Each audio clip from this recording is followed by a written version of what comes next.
me raconter, me dire où est-ce que tu m'emmènes ce matin? Alors Baptiste et les amis de On n'y connaît rien, je suis très heureux de partir avec vous sur les routes du Beaujolais. On avait envie de vous proposer un petit format différent, d'aller à la rencontre d'un vigneron, Clément David Beaupère, ou Louis Clément David Beaupère, qui est vigneron à Juliena. Et on va parler un peu de sa vie, de c'est quoi ce métier, comment il voit ses vins, les difficultés, les joies, les plaisirs. Voilà, partir à la rencontre d'un vigneron qui est quelqu'un qui a un parcours atypique, qui a repris le domaine en 2011 et puis qui avait fait de commerce avant, puis qui a changé de vie il y a plus de 10 ans. Il en est où aujourd'hui? Et moi j'adore ses vins et c'est un des grands vignerons aujourd'hui du Beaujolais en bio, biodynamie. Et voilà, on va passer une journée avec lui, on va voir où ça nous mène. Il y aura peut-être des surprises. Voilà, c'est ça le but, et puis découvrir un terroir. On va essayer de vous montrer des paysages un peu sympas. Et c'est le tournage On n'y connaît rien le plus tôt, parce qu'à l'heure où je vous parle, le jour se lève. Et ça veut dire que la journée va être longue et belle.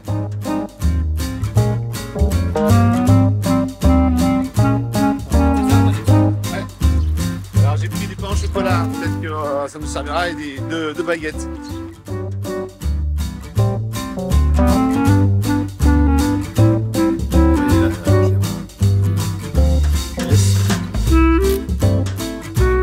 Monsieur Clément David Beaupère. Moi je t'appelle toujours Clément, mais c'est pas Louis Clément. Bah mon prénom entier c'est Louis Clément.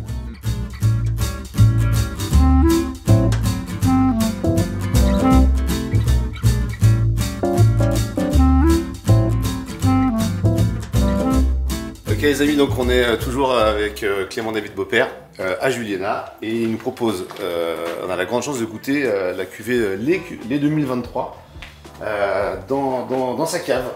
Et on va commencer par le blanc, tu m'as dit Clément. Ouais, alors c'est pas 23 mais c'est pas grave, c'est 22. Ah, c'est 22. Ouais, parce que les blancs ça a un peu tendance à vouloir rester dans le tonneau un peu plus longtemps. D'accord. Ouais. Ah oui.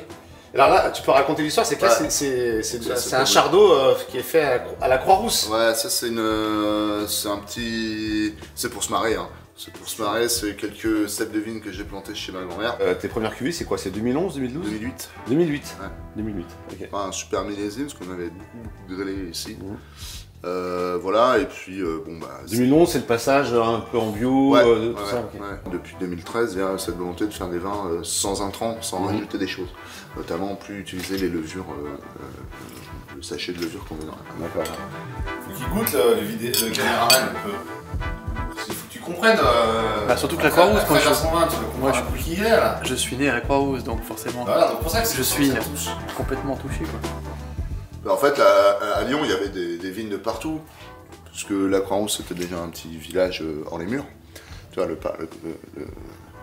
les remparts, c'était le boulevard de la Croix-Rousse. Donc voilà, le village de la Croix-Rousse, il est hors les murs. Et puis, c'était pas aussi construit que ça. Et tu avais, sans avoir des vignes classiques avec des rangs de vignes et tout, mais tu avais des vergers et de la vigne. Et comme tout ce qui était avant le phylloxéra, tout le monde faisait un peu de vin avec tous les raisins qu'on trouvait. Donc, et autour de Lyon, c'était couvert de vigne. Et les blancs, j'aime bien quand ils se retendent. Ils vont rechercher un peu d'amertume, côté un petit peu salin, frais, qui tendent le vin, qui donnent soif. Enfin, moi, j'aime bien les blancs à 8 h le matin pour s'ouvrir l'appétit. C'est des trucs de machin. Aussi, en termes de psychologie, l'émotion dans laquelle est le vigneron. Par exemple, tu passes un millésime où tu es très heureux parce que tout va bien, parce que tu as la santé, parce que ta famille va bien, machin. Est-ce que ça a une répercussion sur le vin, ou au contraire, tu as des galères, tu as le fils qui t'est tombé dessus, tu as des problèmes avec ta bagnole, tu as quelqu'un dans ta famille qui a disparu, j'en sais rien. À quel point ça t'y crois ou t'y crois pas? Oui, si, forcément. Je te dis, je sais pas comment on pourrait dire ça, mais l'esprit tranquille, il faut avoir l'esprit qui a ça, et c'est pas simple de quelquefois faire abstraction de ce qui se passe, et ça peut se ressentir sur les vins, mais c'est le propre du terroir. On est des humains, on n'est pas à l'abri d'un drame, on n'est pas à l'abri d'un accident, tu vois, donc des changements. Juliena. Donc Juliena, c'est quand même 80% de mon boulot. Hein, donc là, c'est tout ce qui est autour de la maison. C'est le lieu dit La Botière. C'est la partie jeune vigne. C'est 2023. Juliena, 580 hectares, je crois, l'appellation, à peu près. Et une petite question un peu généraliste là sur le Juliena, puisqu'on en boit là, tout de suite. Pour toi, vraiment c'est très personnel, qu'est-ce qui fait les caractéristiques de ce cru du Juliena en quelques mots? C'est toujours difficile de définir les crus en Beaujolais, c'est toujours un peu la difficulté, mais... Oui, un peu la géologie déjà qui parle. Le sol, c'est quand même un endroit vraiment nord-ouest des crus du Beaujolais, hein, tout au nord-ouest, sur justement cette roche métamorphique. C'est pas, pour ceux qui connaissent déjà un peu le Beaujolais, connu pour le granit rose, on trouve à Chirouble, à Fleury, ils font des vins plus aériens, plus ciselés, enfin très ciselés. Juliena, c'est cette pierre bleue, donc ça fait le gamay un peu plus dense, un peu plus sombre, un peu plus presque austère. Et c'est des grands vins de garde, c'est-à-dire qu'en fait, les Juliena, il faudrait presque les oublier 5, 6, 7 ans pour les boire. Et en fait, le cru du Juliena était hyper parisien. Mais c'était en fait Ah oui, ouais. C'était le vin du... si je te dirais les journaux satiriques, si je me trompe pas, Canard enchaîné, toute cette bande. Et puis tu vois, San Antonio, il a un collègue qui s'appelle Bérarier. Ben, lui, c'est pas une bouteille de pif qui boit par page, c'est pas une bouteille de Beaujolais qui boit par page, c'est une bouteille de Juliena. Ah, ok. C'est quoi qui te rend heureux dans ton métier? Le truc que qui fait que tu te lèves le matin, c'est quoi le plaisir? C'est la rencontre avec, c'est le travail avec... Enfin, c'est de sortir un produit, c'est les gens que tu rencontres, c'est l'humain, c'est quoi? C'est une bonne question, parce qu'en fait, c'est quand même assez fondamental de savoir pourquoi tu te lèves le matin. Moi, en fait, j'ai plusieurs fois posé la question, puis j'ai répondu, et je réponds encore un peu comme ça, parce que j'ai soif. Non mais tu vois, c'est pas que soif de boire des canons et c'est pas pour être alcoolique, mais en fait c'est un joli mot soif, parce que soif ça veut dire que tu es dans l'appétence, dans l'attente, tu peux avoir soif de vin, mais tu peux avoir soif de culture, tu peux avoir soif de connaissances, soif de rencontres. Et en fait c'est voilà, j'ai envie d'aller voir quelque chose de nouveau, d'avancer, de continuer à... En fait c'est ça qui est intéressant, c'est cette soif. Et j'aime bien faire des vins de soif, justement, qui désaltèrent, qui sont appétants, tu vois, qui maintenant ouvrent l'appétit, qui ont ce côté très... la générosité, le partage, tu vois, je trouve que soif, c'est un joli mot. Moi, je fais les vins que j'ai envie de boire, en fait, tu vois. Mais ça, il a fallu même déjà un moment pour savoir ce qu'on avait envie de boire, tu vois. Ouais. D'où l'idée de dire, 16 millésimes pour essayer de comprendre un peu là où tu veux aller, mais c'est en fait répondre déjà à la première question, c'est qu'est-ce que tu veux boire. Donc moi, je fais les vins que j'ai envie de boire, et si en plus je partage cette même envie, cette même émotion avec les gens, je me dis que, mission accomplie, quoi. Et quand moi j'ai commencé, je fais plutôt des vins concentrés, puissants. Jean-Louis Dutré, il m'a dit mais un jour tu vas bien trouver que ça va se détendre et tout, tu vois. Et puis oui, effectivement. Et ça il est pas venu pour m'expliquer comment faire du vin. C'est parce qu'on on a échangé, on a bu des choses ensemble. Enfin moi j'ai un souvenir encore ému des vins de Jean-Louis en 2014. C'était colossal, quoi. On goûte secteur de Vallelette. Allez. Bon, Vallelette c'est de l'autre côté de l'appellation, Coteau. Ça fait des vins encore plus minéraux, et ça porte vachement bien son nom, je trouve, parce que de plus en plus dans mes millésimes je retrouve justement ces arômes floraux de fleurs sombres, tu vois, de violettes, d'iris, des choses comme ça. C'est un peu plus concentré. Ouais, hein. parce que en plus tu as des rendements plus faibles là-bas. Qu'est-ce que t'aimes dans ton métier? Qu'est-ce que t'aimes le plus et qu'est-ce que t'aimes le moins? Spontanément comme ça. Commencer par ce que j'aime le moins. Ouais. Ce que j'aime le moins, je pense que c'est comme beaucoup l'administratif. Ouais. Et qui est quand même assez copieux dans notre métier. Donc je suis partagé entre des obligations réglementaires qui sont quelquefois un petit peu fastidieuses et puis le côté on est à la barre, on a des paramètres, tu vois, on a des... Et puis il faut y aller. Et ce que j'aime le plus dans mon métier, je crois que c'est Je sais pas. Ah, justement, c'est le produit. Quoi. Enfin, Ouais, c'est le produit, pas que le fait qu'il y ait de l'alcool, mais c'est le résultat. Et puis on a toujours envie d'aller faire mieux, d'essayer de faire mieux. Tu vois. Et puis les essais, essayer d'innover, est-ce qu'on ne planterait pas différemment, est-ce que...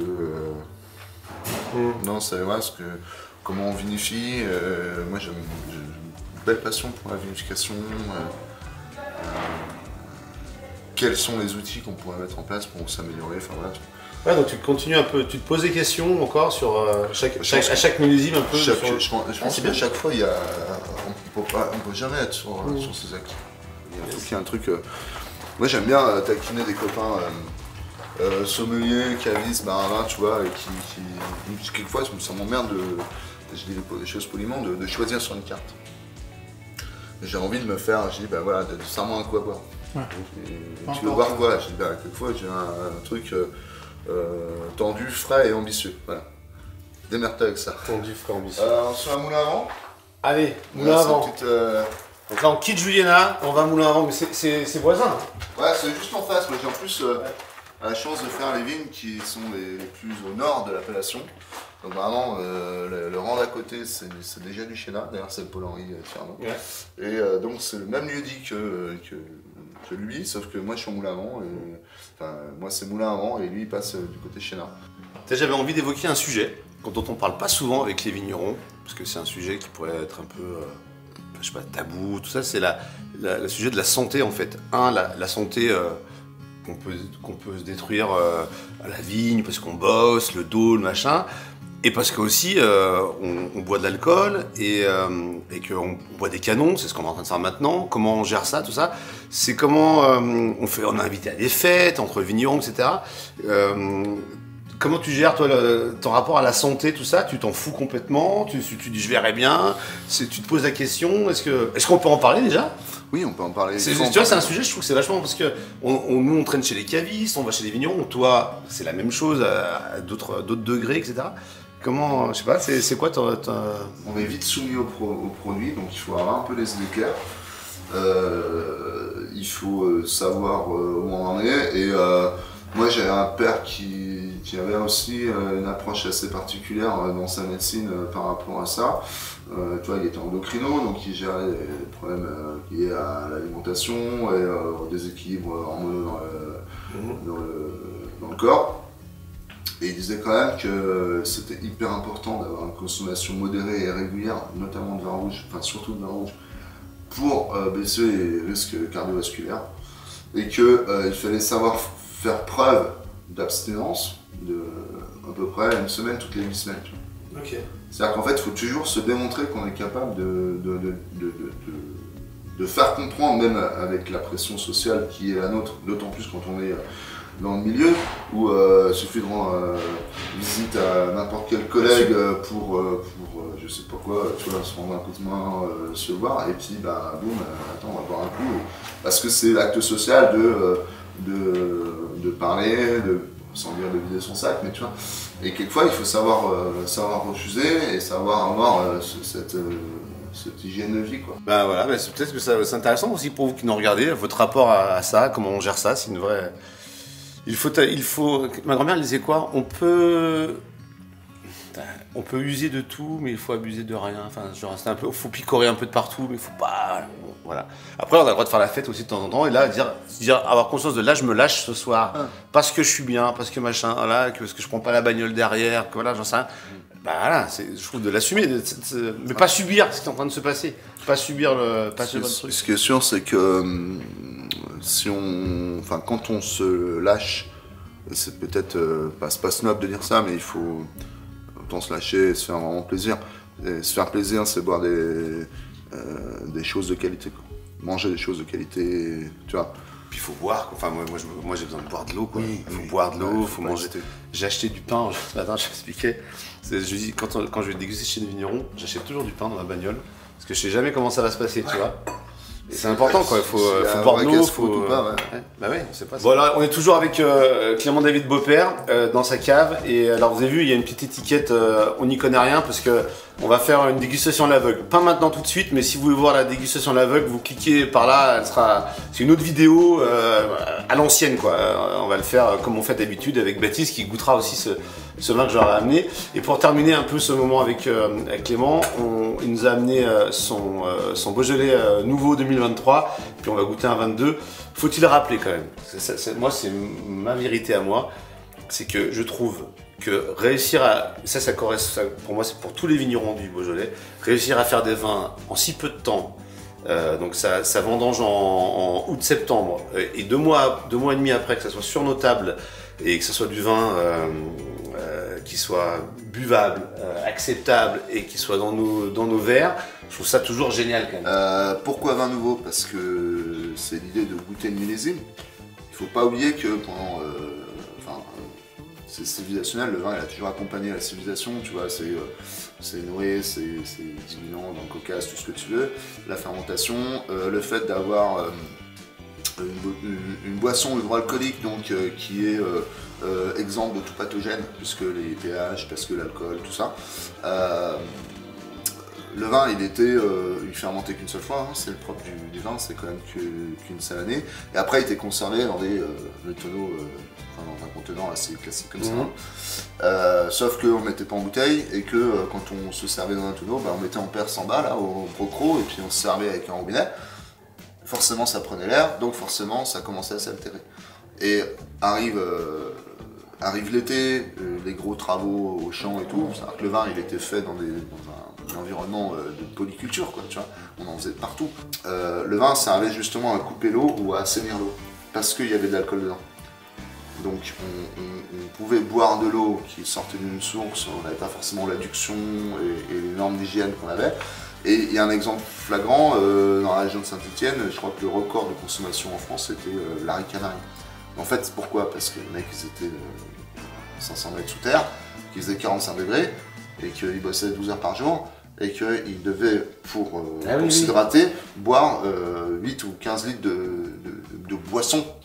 Et en fait, ils buvaient peut-être, je crois que la moyenne c'était 8 litres par jour, mais peut-être de vin maigre à 8-9 degrés, qui recoupaient dans l'eau qu'ils avaient à disposition. Donc en fait, il y avait une consommation dans les statistiques qui était folle, bien sûr. Mais en fait, c'était juste pour un problème de salubrité, enfin d'hygiène. C'est vrai que c'est cool de s'acheter, de goûter le vin pour la sortie du Beaujolais nouveau, mais je pense que les gens les plus avisés et les plus futés, ils achètent leur quille, amènent un primeur, et ils oublient l'hiver dans leur cave, et tu prends ça pour le premier barbecue, c'est... Tu vois, dès qu'il fait un peu chaud, tu sers le vin un peu frais, tu fais... ça rince. Bien sûr, on rappellera jamais assez, et dites ça à vos entourages, qu'il n'y a pas un Beaujolais nouveau, mais qu'il y a des Beaujolais nouveaux, et presque qu'il y a un Beaujolais nouveau par vigneron, et qu'il y a des différences de dingue.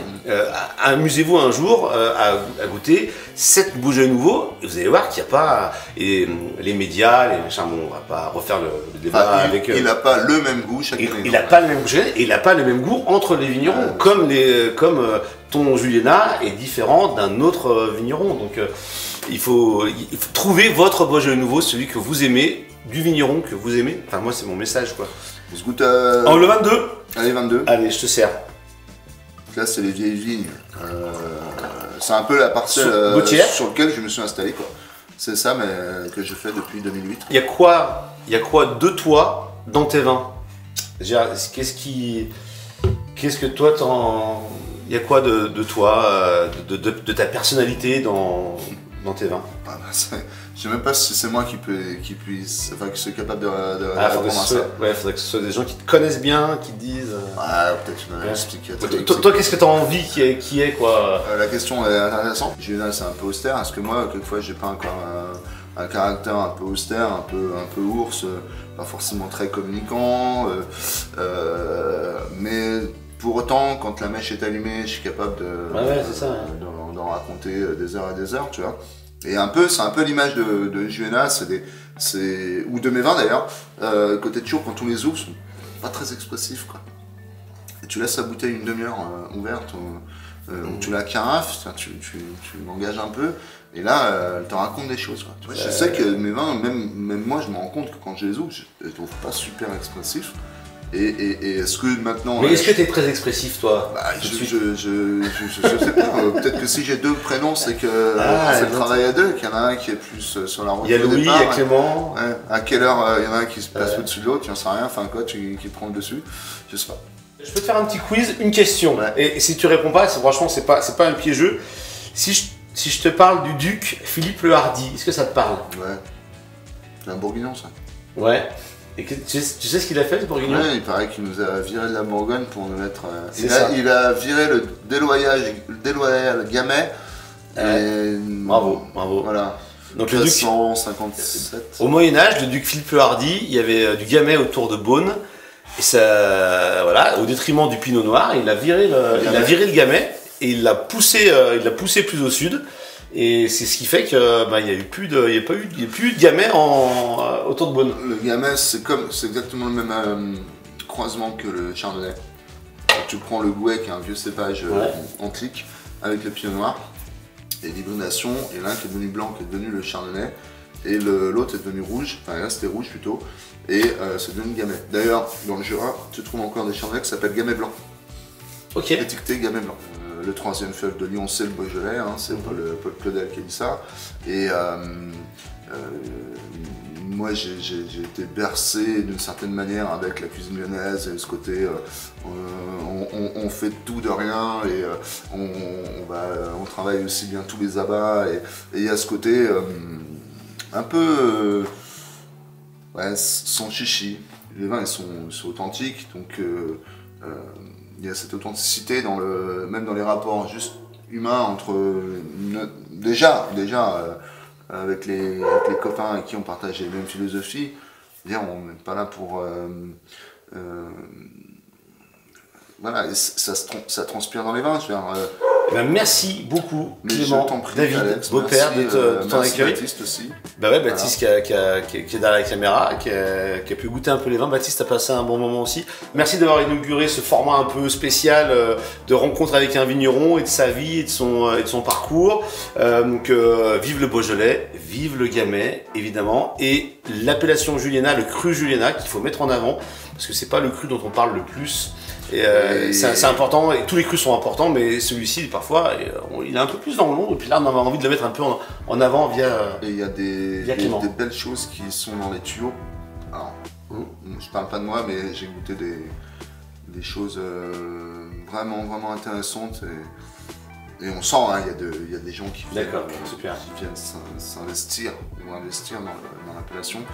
Et c'est vraiment des grands terroirs. Merci beaucoup, merci Clément, c'était un plaisir, c'était très cool. Merci. Et à bientôt. Merci Baptiste.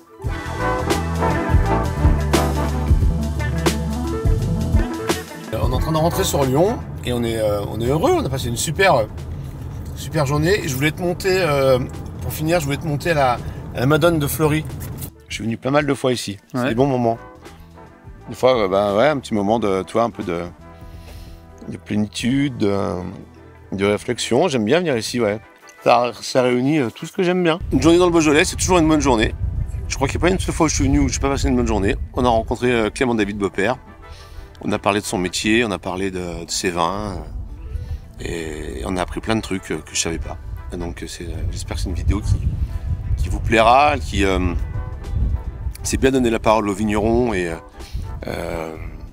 d'être aussi sur un témoignage qui n'est pas que technique, qui n'est pas que sur du savoir-faire ou de la recette, qui est aussi sur du vécu un peu, c'est ce qu'on voulait. Et puis vous montrer un peu des paysages, des terroirs, du vécu, et puis bien se marrer un petit peu, quoi. Voilà, tout ça c'est la vie, quoi, c'est tout simple. Puis rappelons-nous toujours que on n'y connaît rien.